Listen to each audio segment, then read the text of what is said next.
Hi friends, welcome to my channel. టాలీవుడ్కి చెందిన ప్రముఖ నటుడు అలాగే కమిడియన్ ఫిష్ వెంకట్ అయితే కన్నుమూశారండి. ఇతనికి 53 సంవత్సరాలు. గత కొంతకాలంగా కిడ్నీ సంబంధిత అనారోగ్య సమస్యలతో బాధపడుతున్న ఆయన శుక్రవారం రాత్రి హైదరాబాద్లోని ఒక ప్రైవేట్ ఆసుపత్రిలో తుది శ్వాస అయితే విడిచారు. ఆయన 2 కిడ్నీలు పాడవడంతో డయాలసిస్ కోసం కుటుంబ సభ్యులు కొన్ని రోజుల క్రితం హాస్పిటల్లో అయితే చేర్పించారు. దాదాపు నెల రోజులుగా ఐసీయూలోనే ఉన్నారు ఫిష్ వెంకట్.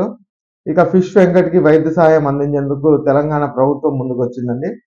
ఆయన సినీ పరిశ్రమకు చేసిన సేవల్ని గుర్తించి వైద్య ఖర్చులు భరించి అన్ని విధాలుగా ఆదుకుంటామని మంత్రి వాకాటి శ్రీహరి హామీ అయితే ఇచ్చారు. ఇంతలోనే ఆయన మృతి చెందడం విచారకరం. ఇక ఫిష్ వెంకట్ అసలు పేరు మంగళంపల్లి వెంకటేష్. ఈయన ముషీరాబాద్ మార్కెట్లో చేపల వ్యాపారం చేస్తూ ఫిష్ వెంకట్గా గుర్తింపు అయితే పొందారు.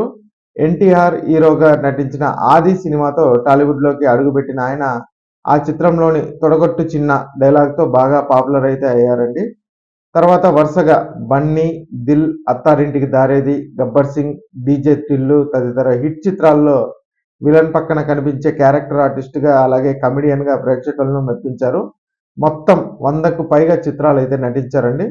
ఆరోగ్య పరిస్థితి క్షీణించడంతో ఇటీవల ఆయన కుమార్తె మీడియా ద్వారా సహాయం కూడా కోరారు. 2 కిడ్నీలు మార్పిడి చేయాల్సిన అవసరం ఉందని వైద్యులు చెప్పారనేసి.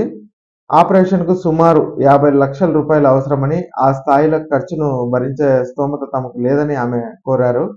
పలువురు సినీ ప్రముఖులు అలాగే శ్రేయోభిలాషులు స్పందించి ఆర్థిక సహాయం కూడా చేశారండి.